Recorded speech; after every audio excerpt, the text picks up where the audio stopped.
We had the game of the year on Sunday in Week 10 between the Minnesota Vikings and the Buffalo Bills. We break that down, talk about Jeff Saturday's first win as an Indianapolis Colts head coach, also talk about the Green Bay Packers and their thrilling win coming up next year on Locked On NFL. You are Locked On NFL, your daily NFL podcast. Part of the Locked On Podcast Network, your team every day.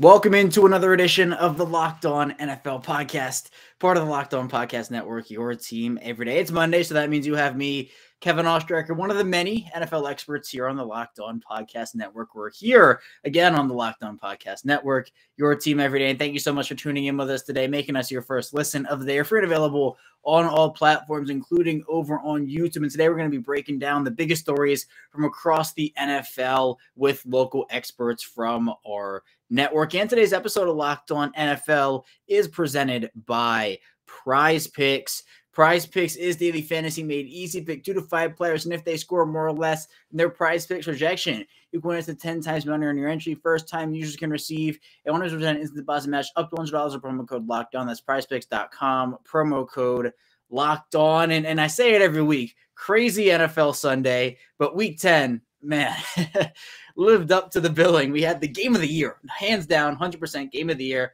between the Minnesota Vikings and the Buffalo Bills. We'll talk about that with Luke Braun of Locked On Vikings in the second segment. In the first segment, we'll talk about Jeff Saturday. What a crazy week it was for the Colts. We'll talk with Zach Hicks of Locked On Colts about Jeff Saturday's first win as the Indianapolis Colts head coach. And then in the final segment, we'll talk with Bukowski of Locked On Packers about their thrilling win overtime over the Dallas Cowboys. So we'll start off here with Zach Hicks of Locked On Colts talking about Jeff Saturday and that Colts team. Well, the Indianapolis Colts get a win, and it's under new head coach Jeff Saturday. Here to talk about that and more with me is Zach Hicks, one of the hosts over at Locked On Colts. And Zach, I tell you, the week was crazy for the Colts, but it resulted in a win under Jeff Saturday with Matt Ryan starting at quarterback. I mean, just how impressive was this considering all the moving pieces that happened throughout the week? You know, it's fascinating. We see this in every single sport. You know, it could be hockey, basketball, baseball, and even football. You know, these interim coaches, every time they come in, it feels like that first game or two is like this grace period where the team is good. Like the team looks really good. It's always the case. It's so weird. But this was one of those really weird, unprecedented situations where this coach was not associated with the team outside of a consultant role. You know, he came in from ESPN to coach this team, and he had to basically build a rapport with the entire staff. He had to take on head coaching duties for the first time basically ever. Like he did stuff in high school, but the NFL is obviously a completely different game. And you know what? He handled it pretty well. You know, he went out there. There weren't very like glaring clock mismanagements or anything like that. There wasn't any big issues with that or just how the game flow went from a head coach perspective. And the Colts looked like they had more life for the first time in, 3-4 weeks. So hats off to Jeff Saturday. You know, he stepped in from his cushy ESPN job and into what looked like a dumpster fire. And he willed this Colts team to a victory over, not a good Raiders team, but, a victory nonetheless in the NFL. Yeah, I still think it was impressive regardless. And I kind of want to get your thoughts on what your expectations were coming into this game versus what actually happened, because I'm sure they were pretty different. Yeah, I will say going into this game, I was kind of the mindset that the NFL is so weird that the Colts are 100% going to win this game, because that's just the NFL is the weirdest place. But in all reality, I thought Sam Ehlinger was going to be the starter coming into this one. We all kind of expected it, and then things kind of changed right all the way up until kickoff. They kind of made the switch there to Matt Ryan, and I think if I would have known Matt Ryan was going to be the starter all week, I would have felt pretty decent about the Colts at least coming out with some life. With Matt Ryan out there, it looked like everything settled down, and the Colts look like, again, they're not a great team, but they're not a bottom of the league team. They're not this worst team in all of football. They're just not a great team. And they kind of showed that today. They beat up on a bad team. But again, with all the circumstances and everything that happened this week, hats off to everyone involved with this victory. Yeah, and let's talk about Ryan for a second, because it was kind of a shocking decision all around, where there were rumblings throughout the day and really throughout the week that, hey, if things don't go well with Sam Ehlinger, maybe they go back to Matt Ryan next week. But this happened all in a blink of an eye. And so do you think this was the right decision, Zach, for them to go back to Ryan? And how do you think he actually played? It's tough to say right decision or wrong decision, because I can look at it as a fan and someone who's disconnected from the franchise and say, look, the Colts are probably not going to make the playoffs this year, and they're probably not going to go even further than that if they did make the playoffs. They're probably not a Super Bowl team this year. So starting, this 38-year-old quarterback who you've already benched, bringing him back, it probably doesn't help the future any bit. But if you're someone associated with the team, if you're in that locker room, if you're all these guys who, these last couple of weeks, you've had a lot of gut punches. You had Matt Ryan benched. You had your offensive coordinator fired. You had your head coach fired. It kind of inspires you a little bit more if you're going to the better quarterback. Because at the end of the day, you can be intrigued by Sam Ehlinger, but at the end of the day, Matt Ryan is the better quarterback. No matter what age Matt Ryan is, he's the better quarterback in that situation. So if you're players on the field who, your livelihood is on stake every time you go out there, and you need wins and you need production to make more and more money, you want the better quarterback out there with you. So I do think it's a good thing for guys in the locker room. It's a good thing for guys whose jobs are on the line. Jeff Saturday, Chris Ballard, guys who need wins to move forward. But I think as a fan, someone sitting out, someone away from the organization, you probably would rather them, tank out and get CJ Stroud or something like that. But, if you're the guys in the organization, you want that win, and Matt Ryan gives you the best chance of that win. Yeah, I agree with that. And I think when you're talking about expectations for the rest of the season, Zach, it could be all over the place depending on where you are with the team, because you're now, if you're Indianapolis, a 4-5-1 football team. Do you think this almost like puts them back into, oh, hey, maybe we could make a run at a wild card spot here? Or do you still think that they need to show a lot more for that? I do think they need to show a lot more, but it's tough, because I think you can always convince yourself of anything. You can look at all the scenarios and say, oh, we have this percentage chance of making the playoffs. And until we're mathematically out, we're never out. We've seen crazier things happen. But when you look at this Colts schedule going forward, they have the Eagles this upcoming week. They have the Cowboys in 2 weeks. They have the Vikings after the bye. They have the Giants in the second to last week of the season. They have the Chargers in there too.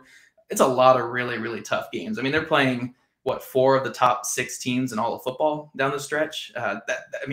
Look, if you beat those teams and you get into the playoff hunt, then yeah, you deserve to be there, because you're beating some of the best teams in football. But I do think this next week will be the one where we can really tell, can the Colts turn it around? If they can beat the Eagles this next week, then yeah, they have a good chance at turning this around, because they're going to be riding that high. But if they come out and they look flat and they lose to the Eagles, or they get beat up by the Eagles, then they're probably who we've kind of seen throughout the first half of the season. A team that is not a bottom dweller or a basement dweller, but not particularly good either.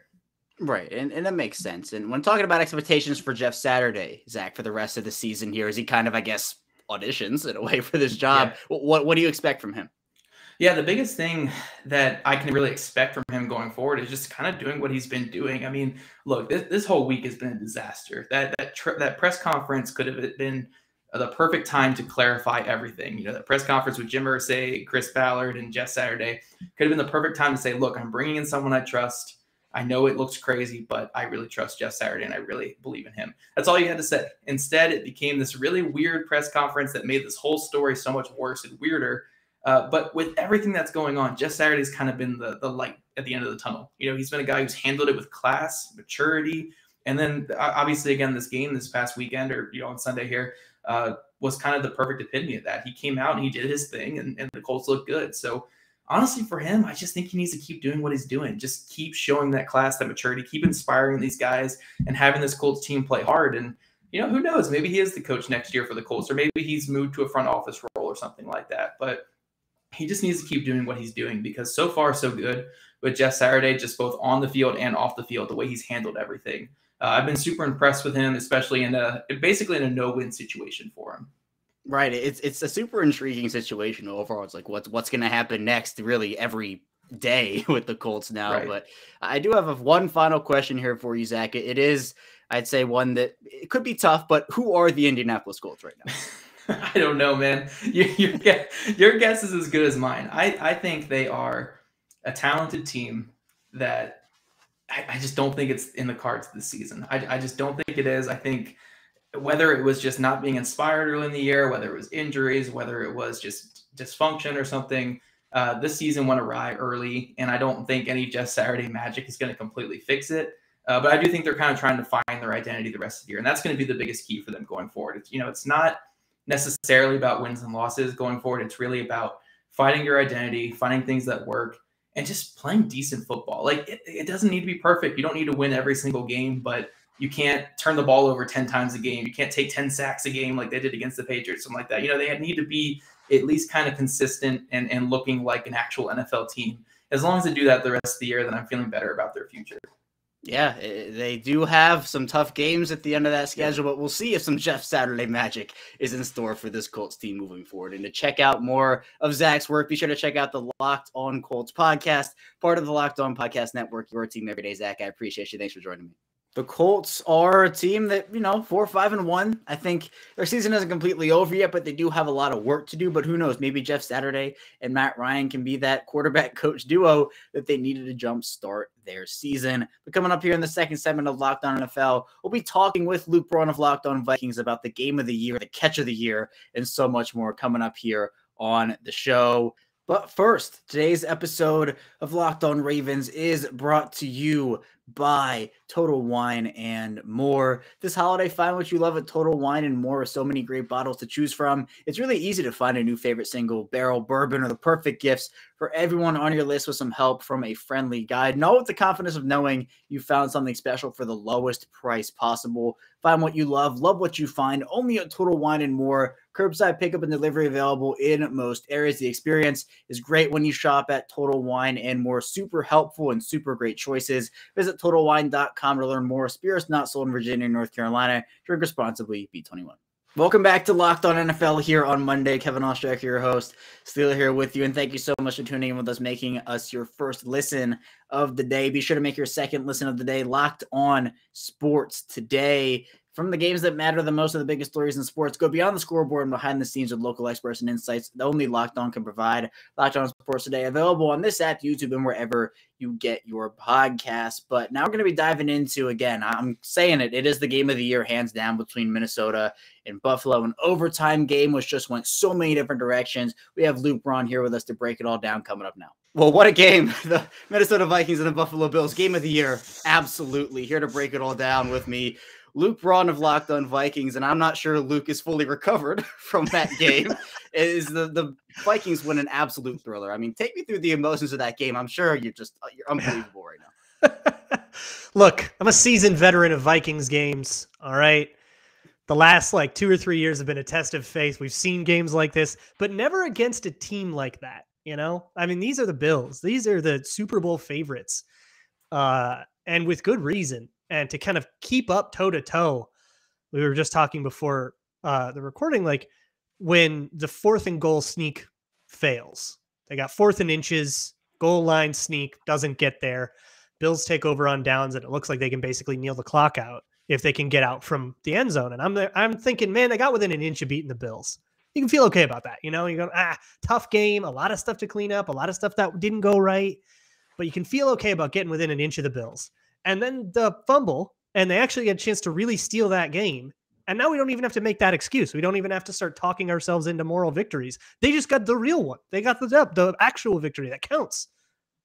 It's incredible. And I think there were so many people that stepped up and contributed to this win. I mean, there's the picture we were talking about it off air, Luka Justin Jefferson with catch of a lifetime with the guy just draped all over him. Kirk Cousins making some throws, defense stepping up. I mean, who in this game, even Dalvin Cook with the 81-yarder, who in this game, Patrick Peterson got the game ball, and we now know that based off the chains.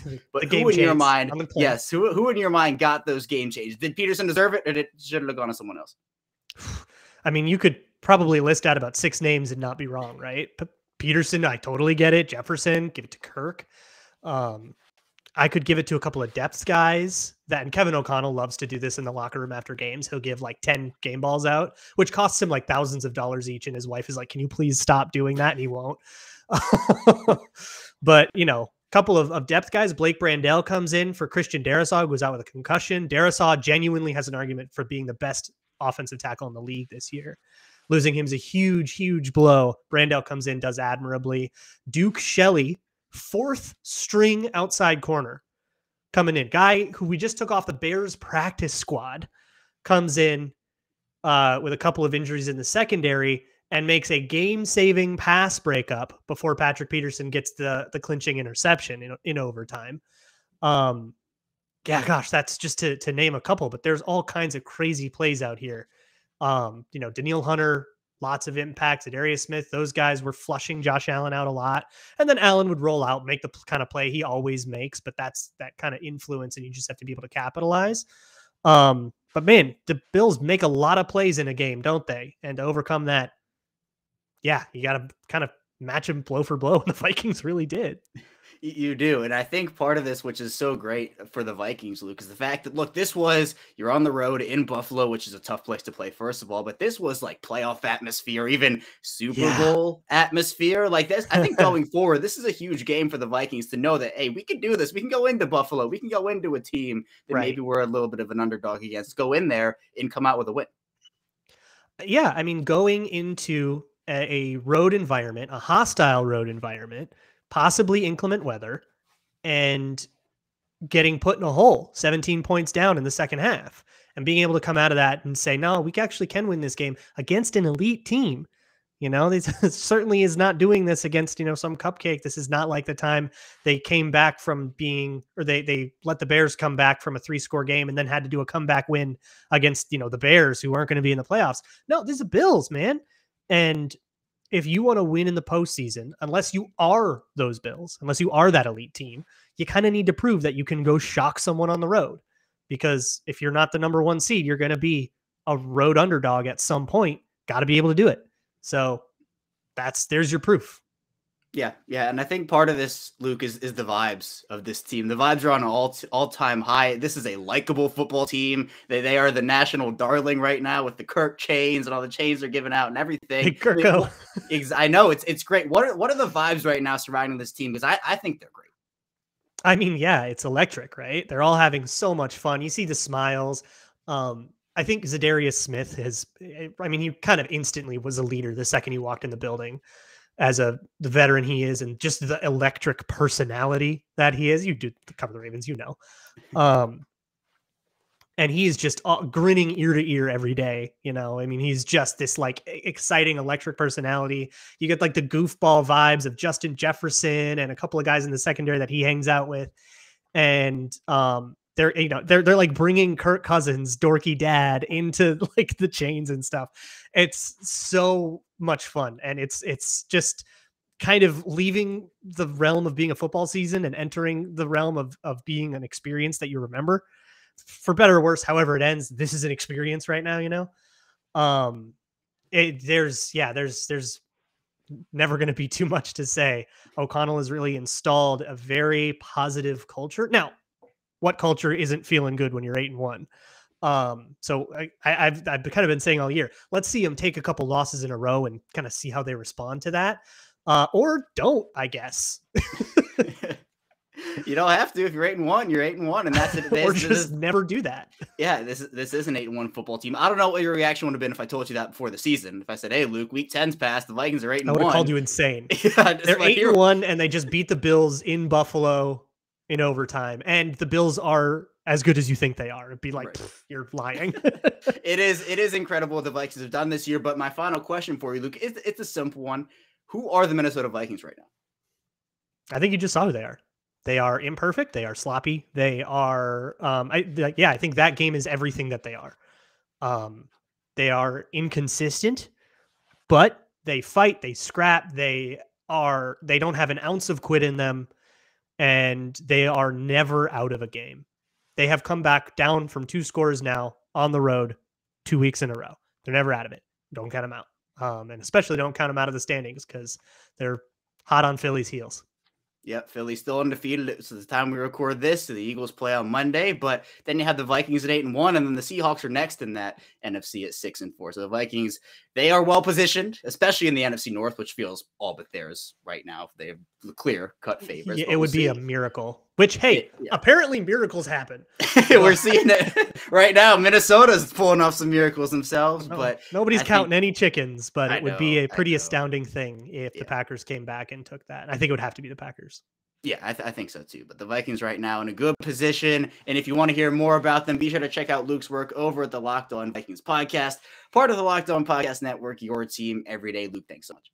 I don't think there's going to be a game that tops that one this year. It was just so incredible in so many different ways. But there was another incredible game. We'll be talking about that in the final segment with Peter Bukowski of Locked On Packers, that Packers and Cowboys matchup. So be sure to stay tuned. Still a ton to dive into here on Locked On NFL. But first, this episode is sponsored by Prize Picks, and I love fantasy. I had an interesting week of fantasy. So many quarterback changes all across the league here, but if you want a different twist on fantasy, be sure to try out Prize Picks. And there are so many things I like about Prize Picks, such as how many entries you can have and how easy it is to use, especially their format, and how it works as you pick 2 to 5 players. And if they will go score more or less in their Prize Picks projection, you go into 10 times money on any entry. There's no competing against other people. So you get the projections available. Prize Picks offers projections on any sport that you watch, including the NFL, the NBA, you have MLB, NHL, PGA, college football, college basketball, and so much more. Entries can be made in 60 seconds or less. It's that easy. They have safe and fast withdrawals, and they're currently operational in over 30 states and Canada. So download the Prize Picks app. Go to prizepicks.com to sign up and play daily fantasy sports. First-time users can receive a 100% instant deposit match up to $100 with promo code Locked On. So that means if you deposit $100, Prize Picks will give you $100. If you deposit $50, Prize Picks will give you $50. Don't forget to the promo code Locked On and sign up for an instant deposit match of up to $100. We're back here rounding out Locked On NFL on this Monday. Kevin Osterek here, still here talking football with you again. Thank you so much for tuning in, making us your first listen of the day. Be sure to subscribe on YouTube, follow along in audio form as well. Make your second listen Locked On Sports today. But now we're going to talk with Peter Bukowski of Locked On Packers. The Packers get back in the win column. Christian Watson has 3 touchdowns. We'll talk about their win over Dallas now. Well, the Green Bay Packers played in the second game of the week against the Dallas Cowboys, as that Minnesota-Buffalo game was just wild and unbelievable. The Packers come out on top, though, 31-28 in overtime. Here to break it all down with me and just talk about who the Packers are is Peter Bukowski, the host over at Locked On Packers. And Peter, going through a game like that, I know the Packers have had a couple of those this year, but what about this one? Well, describe your emotions going through it. Yeah, well, I'm happy to be on here talking about a thrilling win, not a gut-wrenching loss where we all go, what the heck is going on with this team? It was a game where there is so much connective tissue, Kevin, not just the Mike McCarthy and Aaron Rodgers of it all, but then Matt LaFleur, coached under Dan Quinn in Atlanta, Rich Bisaccia. There are so many connections with these two teams. Aaron Rodgers owns the Dallas Cowboys. I think the Cowboys are 1-6 now in the last 7 games against Aaron Rodgers. In the first drive of the game for the Packers, Christian Watson drops 2 passes, and it's just sort of like, oh my God, here we go again. This team, they don't have the firepower to hang with Dallas. And then in the second half, Watson goes absolutely en fuego, makes 3 monster plays in this game, 4 catches, and the fourth of there's 3 big plays, 3 for touchdowns. The only other rookie receiver to do that to the Dallas Cowboys, a guy by the name of Randy Moss, ever heard of him. 4 catches for 107 and 3 touchdowns in this game. And that was the jumpstart that this offense needed to get what was just a life-saving win. I mean, if they lose this game, their season's probably over. That's not overstating it. And who, you mentioned Watson, amazing. This was like the breakout game for Watson. Yeah. Was he the main catalyst for you, or do you give a lot of credit to Rodgers? Aaron Jones had a big game. Who was the catalyst in this one to you? Yes. I mean, that's the thing. And this offense, because they don't have that high-end pass catcher yet, and I still think, by the way, Christian Watson can be that for all the preseason hyper on Romeo Doubs. You go back to spring, and the guy everyone was super excited about in Green Bay was Christian Watson. And Watson comes back healthy after being out for a couple weeks, and immediately he's getting snaps over Romeo Doubs. They love this kid, but this was a game in which they ran the ball on a higher percentage of plays in any game that Aaron Rodgers has started. Over 60% of their plays were runs. Aaron Jones and A.J. Dillon delivered 207 yards on the ground in this game, over 5 yards a carry against a very, very good Cowboys front. And then they use play action on over 50% of their plays, of their passes. And so that 2 of the touchdowns to Christian Watson were off play action. And it is the kind of thing that you need for this offense to work. And Rodgers did everything in this game. He had a 146.7 passer rating, averaged over 11 yards an attempt, in part because They didn't throw that much, and they didn't have to throw that much, but when they did, they were highly, highly effective doing it. Sammy Watkins had 3 big catches in this game. Alan Lazard, 3 big catches in this game, including a 36-yarder that set up the game-winning field goal in overtime. This is the kind of balance that this Packers offense needs to play with. They don't have Devontae Adams who can just eat the world for you every week. They need it to be Rodgers got to make 3-4 awesome plays. Aaron Jones has got to carry the load offensively, and then you need your receivers. They each need to make 2-3 plays a game, and that's how you can win, and that's exactly what they did in this one.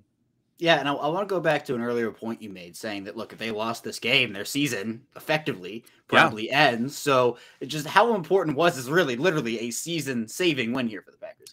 Well, obviously 3-7 feels a lot different than 4-6, but just like from an actual record standpoint, you look at some of these other teams, like they're not going to catch the Vikings in the division, probably.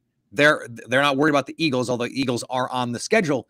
Everyone else sitting in front of them currently in the standings in the NFC are either teams that they had on the schedule, should have beat the Giants, blew that game, should have beat the Commanders, blew that game, but they're a half game behind the Commanders. The Bucks are 5-5 and don't look like a great team. And then you've got all these NFC East teams. Who knows what the situation is going to be there? I'll add, if the Packers are able to sneak in, let's say they go 10-7, needed 9-8, and sneak in as that 7 seed, and they go to Minnesota as the 2 seed in round 1, like Vikings fans, I promise you, Luke Braun does not want that. I absolutely promise you that that's the case. So after this game, I came out of it going, this team can get better because they made a big defensive switch, moving the safety Darnell Savage into the nickel with Eric Stokes, the corner, out. They moved Russell Douglas around. Rudy Ford comes in and makes 2 big interceptions. That was a hugely impactful move by defensive coordinator Joe Barry. Christian Watson can get better and better. You get Romeo Doubs off the IR. You get Randall Cobb off IR. All of a sudden, this team could start to look much more like the team that we thought they'd be coming in. And then all of a sudden, it's Aaron Rodgers in a 1-game playoff situation. I mean, no one wants to see that in the NFC. Yeah, and we've just had a weird year of football this year. It's just been weird. So I feel like anything can happen here. But Peter, I do want to end on a question, and I don't know how easy or hard it's going to be for you to answer, but it's a simple one in theory. Who are the Green Bay Packers? They are a flawed team that has the capabilities of playing with and beating any team in the league. But week to week, they're just inconsistent. I mean, that's just the reality of who they are right now. They are flawed. And, I thought the end of the game was mismanaged from a time-wise by Matt LaFleur, and Aaron Rodgers was not happy with those play calls. He wanted to go try and win the game. There's still so much talent. I didn't even mention Devondre Campbell, who also didn't play in this game last year, an all-pro at linebacker.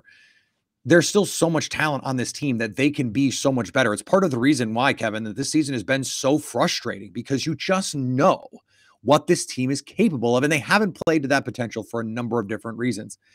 If they can lean on the run game, and they've done it now against some really good defenses, the Bills over 200 yards, the Cowboys over 200 yards, that's real. Like, if they can do it against those teams, they can do it against anyone. Then it's a matter of not doing what they did against the Lions and throwing interceptions in the red zone. Aaron Rodgers threw 3 interceptions inside the Lions 30-yard line, and 2 of them were inside the 5. You just can't win games doing stuff like that. So if they eliminate some of those stupid mistakes, Aaron Rodgers talked after the game about the difference between I and I. That's the difference between this team right now, is they beat themselves.